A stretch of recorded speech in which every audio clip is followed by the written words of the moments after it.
என் பேர் ஜெகதீஷுங்க. கடந்த 2003 தியானத்தை பற்றி உணர்ந்தேன். 2004ஆம் ஆண்டு முதல் தியானம் செய்கின்றேன்.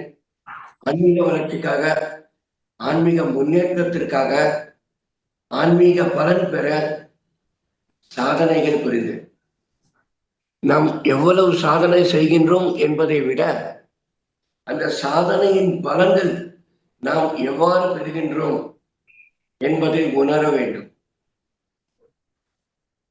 ஒவ்வொருவரும் தியானம் செய்தால் பலம் உண்டு என்பது அனைவருக்கும் தெரியும்.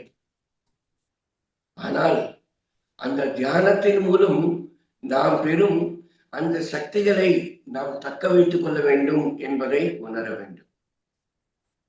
அதை நாம் தக்க வைத்துக் கொள்ள வேண்டும் என்றால் நாம அதற்கேற்றாக நம் மனதை ப்ரிப்பேர் செய்ய வேண்டும். நம் எண்ணங்களை ப்ரிப்பேர் செய்ய வேண்டும். அது அனைவரும் தியானம் செய்கின்றனர், அனைவருக்கும் நன்மைகள் நடக்கின்றது, அனைவரும் தியானத்தில் பல அற்புதமான அனுபவங்கள் பெற்றிருக்கின்றோம். ஆனால் ஆனால் நமக்கு அந்த அளவுக்கு பலன் என்பது ரொம்ப நன்றாக தெரிகின்றதுங்க. ஆனா ரொம்ப கஷ்டம் என்பது இருக்குங்க, பிரச்சனைகள் இருக்குங்க, ஏதோ ஒரு தடை என்பது இருக்குங்க சொல்லிட்டு நிறைய பேர் சொல்லிட்டு இருக்காங்க. பட் அந்த தடைகளுக்கு காரணம் என்னவென்றால் நன்றி உணர்த்தல். அந்த தடைகளுக்கு காரணம் என்றால் என்ன? நன்றியை நாம் தெரிவிக்க வேண்டும். நண்பர்களே, இயற்கைக்கு நன்றி சொல்லுங்கள். இந்த ஜென்மத்தில் நமக்கு தியானம் கிடைத்தது என்று. அதே போல் குருவுக்கு நன்றி சொல்லுங்கள். இந்த ஜென்மத்தில் ஒரு நல்வழி நமக்கு அமைத்து கொடுத்ததற்கு, இவ்வாறான ஒரு அற்புதமான ஒரு சாதனையை மக்களுக்கு மக்கள் நலன் கருதி இலவசமாக கற்பிக்கின்றோம். அதற்கு இயற்கைக்கு நன்றி செலுத்துங்கள். இரண்டாவது. மூன்றாவது ரொம்ப முக்கியமானது, அதி முக்கியமானது என்னவென்றால் நம் பெற்றோர்களுக்கும் நம் குருமார்களுக்கும் நம் சுற்றுப்புறாருக்கும் மனைவி பிள்ளைகளுக்கும் நம் உறவினர்களுக்கும் அனைவருக்கும் நன்றி செலுத்துங்கள்.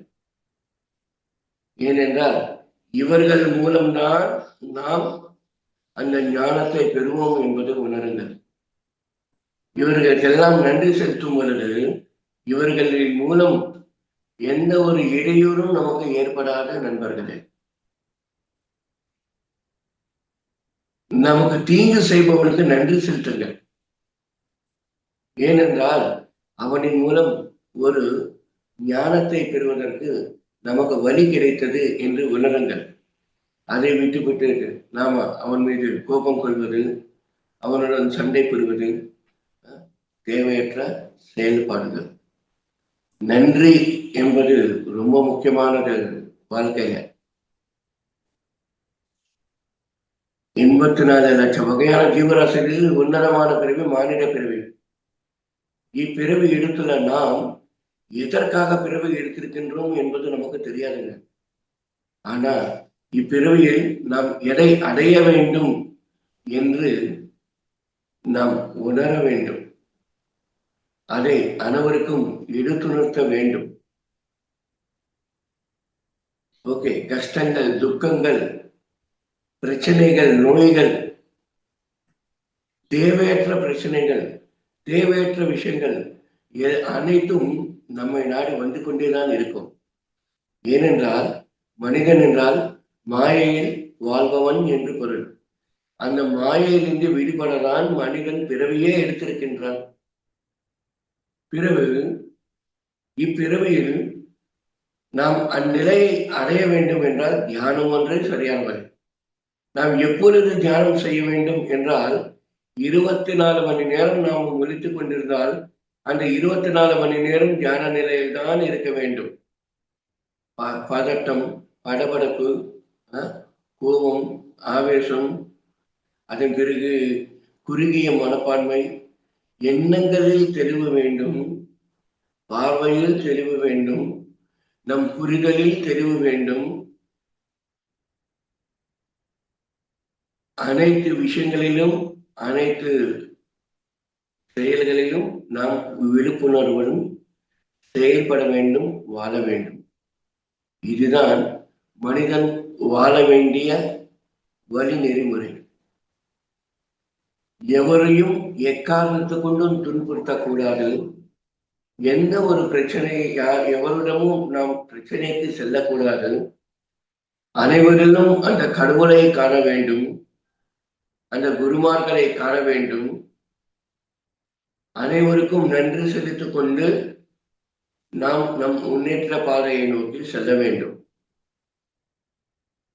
ஆன்மீகத்தில் இருக்கின்றோம் என்ற எண்ணத்துடன் அமைதியை கடைபிடிக்க வேண்டும் என்ற நிலையை புரிந்து கொள்ளுங்கள். என் நிலையிலும் அந்த அமைதிதான் உங்களை முன்னேற்றத்தை கொடுக்கும். அந்த அமைதிதான் உங்களுக்கு விழிப்புணர்வு கொடுக்கும். அந்த அமைதிதான் உங்களுக்கு நல் வழி காட்டும். அந்த அமைதிதான் உங்களோட என்ன முக்திக்கு வழிவகுக்கும். அமைதியை கடைபிடிக்க பிராக்டிஸ் பண்ணுங்க. வாயினில் மௌனம், மனதினில் மௌனம், இந்த இரண்டும் மௌனமானால்தான் அமைதி என்பது நமக்கு கிட்டும். இந்த இரண்டில் எது ஒன்று இயங்கினாலும் அந்த அமைதியை நாம் இழப்போம். நண்பர்கள், புரிந்து கொள்ளுங்கள்.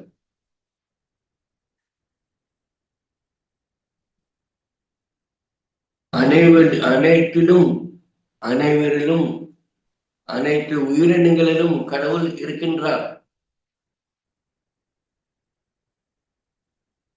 ஆகையால் அந்த கடவுளுக்கு நன்றி செலுத்திக் கொண்டு அனைவரிலும் அந்த கடவுளை பார்த்து கொண்டு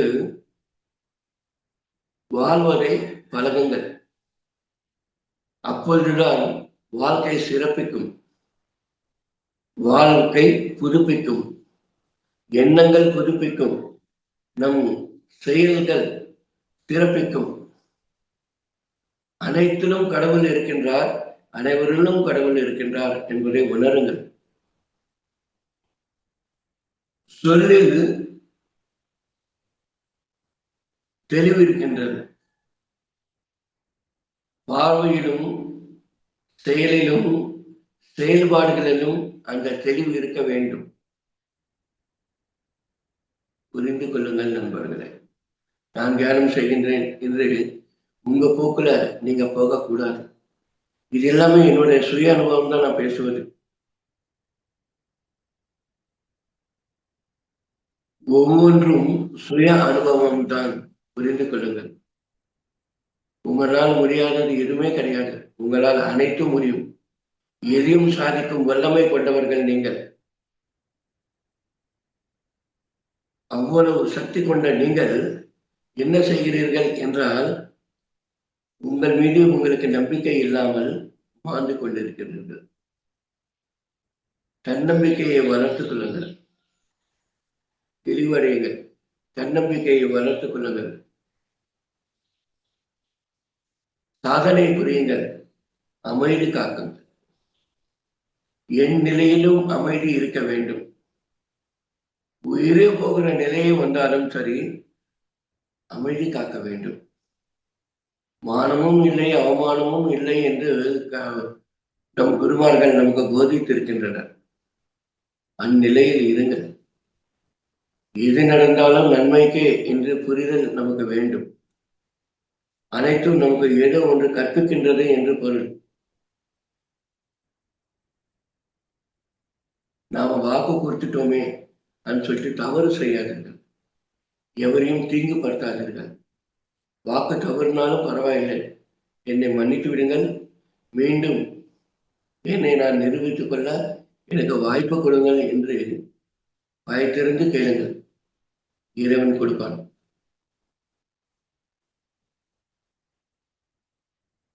கோபமும் ஆவேசமும் வெறுப்பும் குறுகிய மனப்பான்மையும் இவையெல்லாம் இவை அனைத்தும் மனிதனின் குணங்கள் அல்ல நண்பர்களே. இவைகளிலிருந்து விடுபட வேண்டும். எல்லாருமே தியானம் செய்தால் நல்லது நடக்கும், தியான பிரச்சாரம் செய்தால் நல்லது நடக்கும், அதன் பிறகு என்ன பிரமிடு கட்டினா நல்லது நடக்கும், சைவ உணவே சிறந்த உணவு, எல்லாமே கரெக்ட். சைவ உணவே சிறந்த உணவு, பி வெஜிடேரியன் சொல்றோம். பட் நம்மளோட எண்ணங்கள் மட்டும் தீய எண்ணங்களோட இருந்தால் எப்படி நண்பர்களே? எவ்வாறு நண்பர்களே? எண்ணங்களிலும் சைவமாக மாற வேண்டும், சாத்வீக குணங்களை வளர்த்துக் கொள்ள வேண்டும். அனைவருக்கும் தொண்டு புரிகின்றோம், ஊருக்கு நன்மை புரிகின்றோம், நம்மை நாம் மறந்துடுறோம்.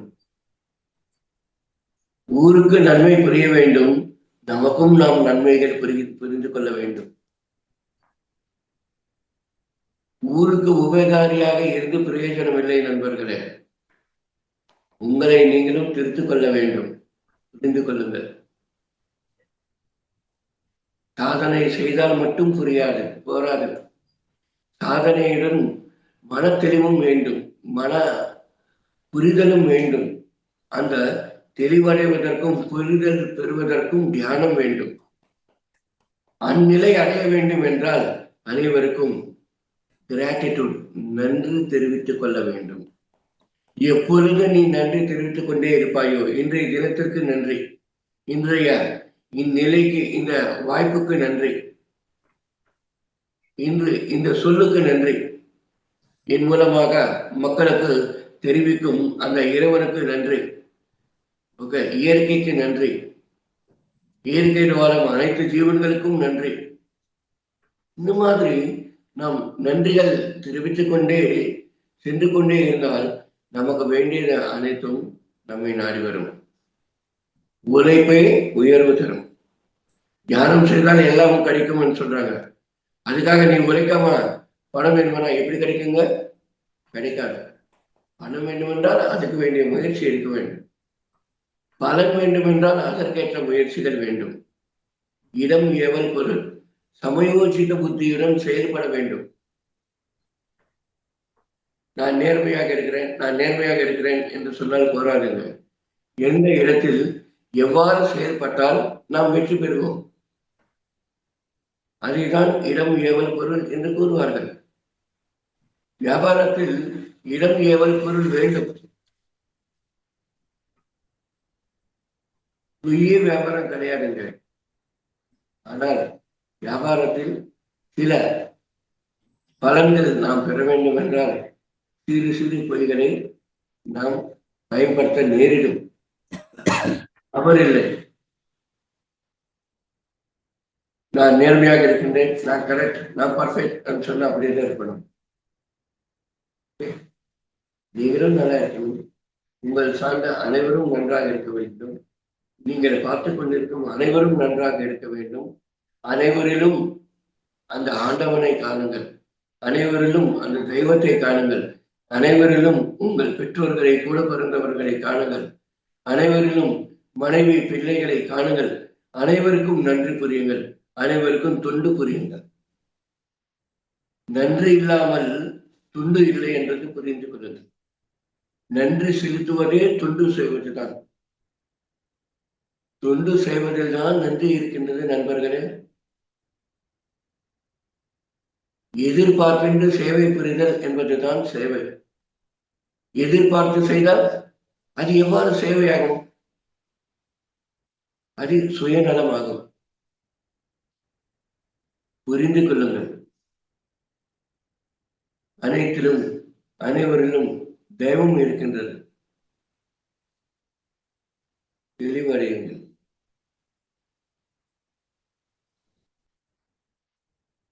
நான் பலசாலி, நான் ஃபைட்டர். ஃபைட்டர்னும் போது உங்களோட தொழில் ஃபைட் பண்றது, உங்களோட மனம் ஃபைட் பண்றது இல்லை. அது மனம் ஃபைட் பண்ணால் என்ன அர்த்தம்? நீ ஒரு முரடன் என்று பொருள், நீ விளங்காதவன் என்று பொருள். பணம் திருடினாலும் கிடைக்கும். அமைதி என்பது நமக்கு நாமே உருவாக்கி கொள்ள வேண்டும். திருடினால் பணம் கிடைக்குமே தவிர, வசதிகள் கிடைக்குமே தவிர அமைதி கிடைக்காது. பட் சாதனையால் அமைதி கிடைக்கும். மனம், நம் எண்ணங்களால் அமைதி கிடைக்கும். நம்மளோட பார்வையால், நம்மளோட செயல்பாடுகளால், நம்மளோட என்ன ஆள் மனதில் சேவை புரிதல் என்பது இருக்க வேண்டும் நண்பர்களே. நன்றி உணர்த்தல் என்பது இருக்க வேண்டும். எப்பொழுது நாம் நன்றி உணர்த்திக் கொண்டிருப்போமோ அப்பொழுதுதான் நம்மளோட முன்னேற்றம் என்பது தொடரும் என்பது புரிந்து கொள்ளுங்கள். ஆன்மீக ரீதியாக வளர்ச்சி அடைவதற்கு நிறைய பேர் சொல்றாங்க, சார் நான் நல்லா தியானம் செய்றேன் சார், நான் இப்போ தமிழ்நாடுக்கு லீடர் சார் என்ற. நீ தமிழ்நாடுக்கு லீடர்னா அது ஒரு பதவி. பதவிகள் கிடைக்கும், மன அமைதி கிடைக்காது, மன நிறைவு கிடைக்காது, மன தெளிவு கிடைக்காது. பதவிகள் என்பது நமக்கு நாமே உருவாக்கிக் கொள்வது. மன அமைதி, மன தெளிவு, மன அமைதி, மன அந்த இறுக்கத்திலிருந்து விடுபடுதல் என்பது நமக்கு வேண்டும். இது நமக்கு நாமே உணர்ந்து திருத்திக் கொள்ள வேண்டும். உணர்ந்து திருத்திக் கொள்ள வேண்டிய புரிந்து கொள்ளுங்கள் நண்பர்களே.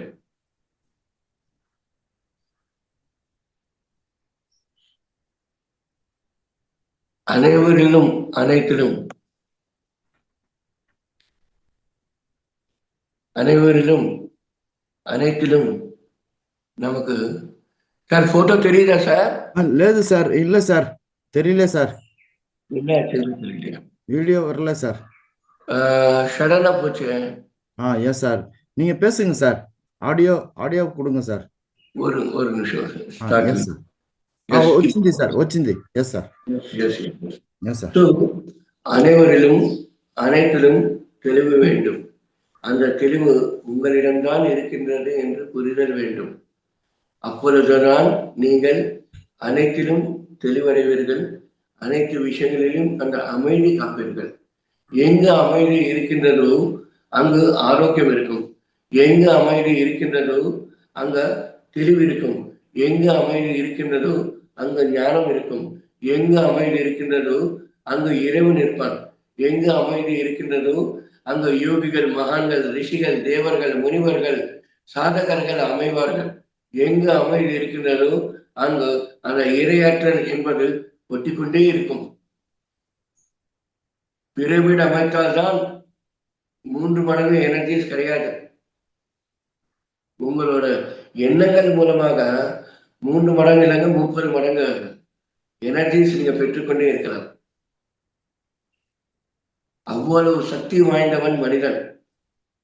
மனிதன் மாமனிதனாக விளங்க வேண்டும். அந்த மாமனிதன் தெய்வமாக மலர வேண்டும் என்றுதான் பொருள். மனிதன் மாமனிதனாக விளங்குவதற்கு எண்ணங்களில் தெளிவு வேண்டும். அந்த தெய்வமாக மலர்வதற்கு அந்த உள்ளத்தில் அந்த தூய்மை இருக்க வேண்டும். நன்றி செலுத்தல் என்பது வேண்டும். அந்த தெய்வமாக மலர்வதற்கு அன்பு செலுத்த வேண்டும். அந்த தெய்வமாக மலர்வதற்கு நாம் கருணை குணத்துடன் இருக்க வேண்டும். சேவை குணத்துடன் இருக்க வேண்டும். எதிர்பார்ப்பின்றி சேவை புரிதல் என்பது வேண்டும். மாமனிதனாக விளங்குவதற்கு அமைதி வேண்டும்.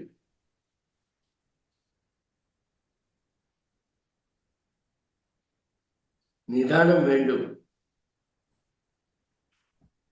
சமயோசித புத்தியுடன் செயல்பட வேண்டும். இதுதான் மனிதனோட குணங்கள், தெய்வீகத்தின் குணங்கள். இந்த குணங்களை வளர்த்து கொண்டு நமக்கு நாம சேவை புரிய வேண்டும். பிறருக்கு சேவை புரிகின்றோம் என்று நினைக்கின்றோம். இல்லை நண்பர்களே, நமக்கு நாம் சேவை புரிகின்றோம் என்பதை புரிந்து கொள்ளுங்கள். நமக்கு நாம் சேவை புரிகின்றோம் என்று புரிந்து கொள்ளுங்கள். வெற்றி நிச்சயம். வாழ்க்கையில் வெற்றி பெறுவது என்றால் பிசிக்கல் சக்சஸ் என்பது யார் வேண்டும் என்றாலும் செய்யலாம். ஸ்பிரிச்சுவல் சக்சஸ் இங்கே நாம் ஜெயிக்க வேண்டும். நம் ஆள் மனதில் ஜெயிக்க வேண்டும். மக்களிடம் நடித்தாலும் நாம் வெற்றி பெறுவோம்.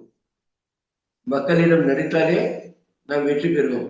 பட் இல்லை நண்பர்களே, அனைத்து இடங்களிலும் நாம் நடிக்கக்கூடாது. அனைத்து இடங்களிலும் நாம் எவ்வாறு இருக்க வேண்டும்? நாம இருக்க வேண்டும். புரிந்து கொள்ளுங்கள், தெளிவடையுங்கள், அனைவருக்கும் எடுத்து சொல்லுங்கள், அனைவரும் சாதனை புரியுங்கள், அனைவரும் அந்த அன்புடன் இருங்கள், நன்றி செலுத்திக் கொண்டே இருங்கள். இன்றைய தினத்திற்கு நன்றி. ஒவ்வொரு நொடியும் அந்த கடந்த நொடியை நாம் மீண்டும் பெற இயலாது அல்லவா? ஒவ்வொரு நொடிக்கும் நாம் நன்றியை செலுத்த வேண்டும். ஒவ்வொரு நொடியையும் நாம் சீராக பயன்படுத்திக் கொள்ள வேண்டும். இவை அனைத்தும் தியானத்தால் மட்டுமே முடியும். உங்களை நீங்கள் திருத்திக் கொள்ளுங்கள். உங்களில் இருக்கும் அந்த பிழைகளை சரி செய்து கொள்ளுங்கள். அனைவரும் நல்லவர்களே, கெட்ட தீயவர்கள் என்பது எவரும் இல்லை. அவர்களின் எண்ணங்களில்தான், அவரவர்களின் பார்வையில்தான், அவரவர்களின் அந்த செயல்பாடுகளில்தான் அந்த தீய குணங்கள் என்பது இருக்கின்றது.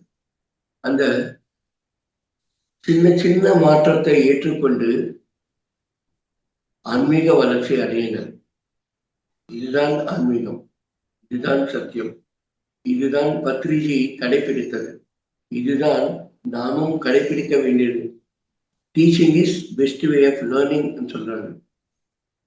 அவர் சுவாமிஜி எனக்கு ஃபோன் பண்ணாருங்க, பழனியப்பன் சார். ஃபோன் பண்ணும்போது என்ன சார் சொல்லணும் எனக்கு தெரியாது. ஏதாவது சொல்லுங்க சார். எதுவும் நான் சொல்ல மாட்டேன், நீங்க போனை கட் பண்ணுங்க, நான் கூப்பிடுறேங்கன்னு சொன்னேன். நான் கூப்பிடலைங்க. உடனே மீண்டும் ஃபோன் பண்ணாரு. மறந்துட்டேன். ஃபோன் பண்ணும்போது நான் சொன்னேன் கிராட்டிடியூட்னு சொல்லுங்க. பிகாஸ் ஆழ்மனம் சொல்லுகின்றது, எதை நான் கற்றுக்கொள்ள வேண்டுமோ அதை பிறருக்கு எடுத்து சொல்லும் பொழுது அதை நானும் கடைபிடிப்பேன். அதுதான் teaching is best way of learning சொல்லுவார் Badriji. Teaching is best way of learning சொல்லிட்டு சொல்லுவார் பத்ரிஜி. பத்ரிஜியை பார்த்து தாடி வளர்த்து கொண்டால் போறாருங்க.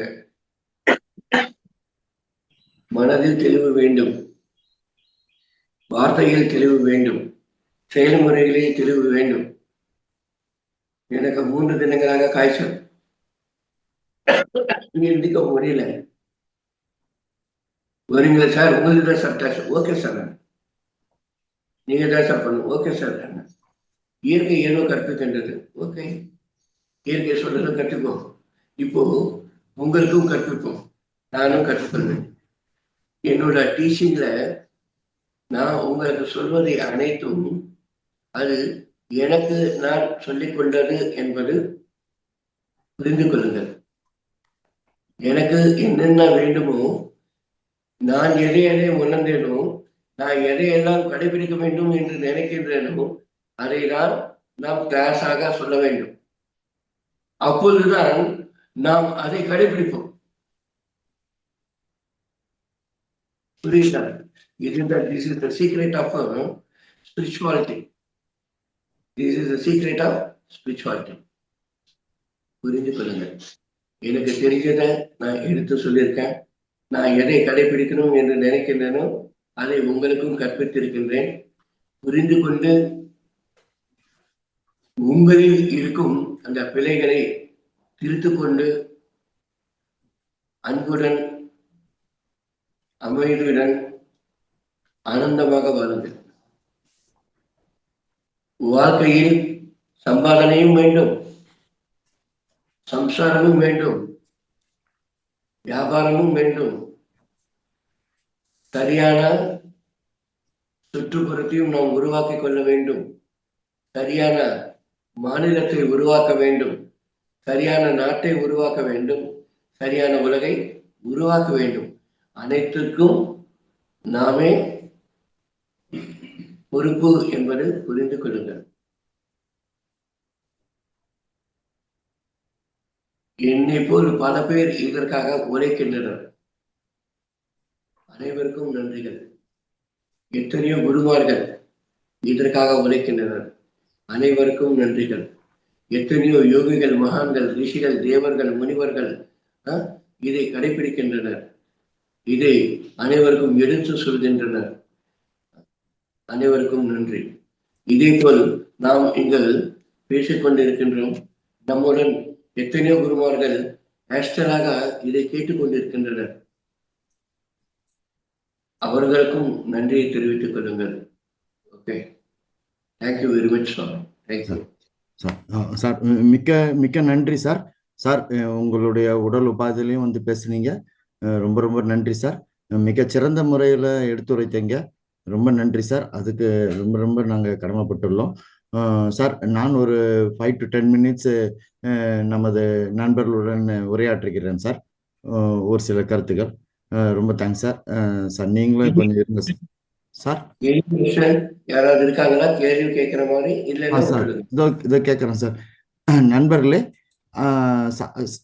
ஐயாவிடம் நீங்கள் உங்கள் சந்தேகங்களை கேட்டுக்கொள்ளலாம், உங்கள் கருத்துக்களையும் சொல்லலாம், உங்கள் அனுபவங்களையும் பகிரலாம்.